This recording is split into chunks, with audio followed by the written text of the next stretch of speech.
In this example, we are asked to determine if the following functions are inverses of each other. And here we have f of x is equal to 5 all divided by x minus 2, and g of x is equal to 2x plus 5 all divided by x. So let's begin by recalling the definition for the inverse of a function.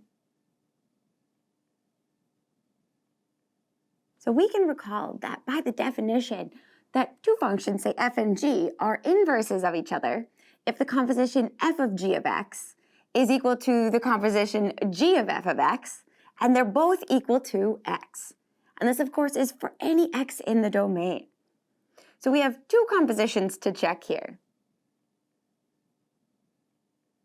So first, I'm going to check to see that g of f of x is in fact equal to x. And expanding this by the definition, we look up at our given function g, and anywhere you see an x in this function, we now want to replace that x with f of x. So now that we have replaced the x with f of x, we can actually take our given function f of x and plug this in. Now be careful to use parentheses here since we're working with rational functions. So substituting f of x in, we see that we have a fraction in the denominator. So recall that when we have a fraction in the denominator, in order to evaluate, we want to multiply by its reciprocal. Or in other words, flip the fraction in the denominator. So we now have the entire numerator multiplied by the reciprocal of the denominator, and we can take this and distribute it through to both terms and simplify.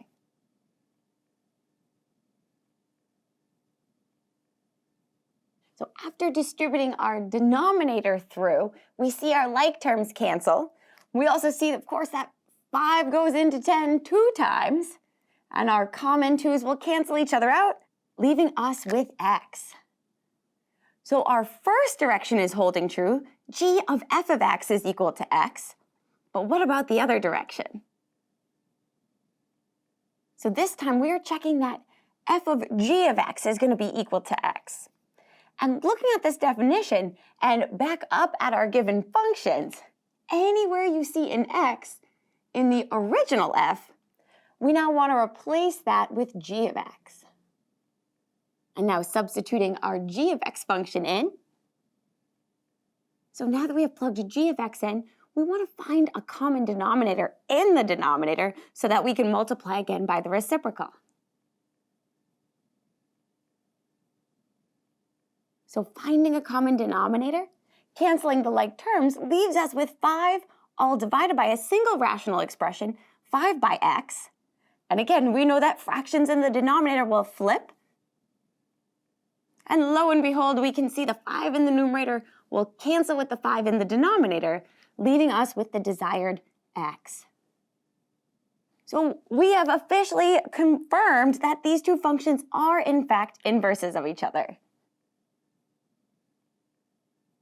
So we can make the final conclusion here that since f of g of x is equal to x, as we showed in case 2, and since g of f of x is also equal to x, as we showed in case 1, since both conditions are true, f and g are officially inverses of each other.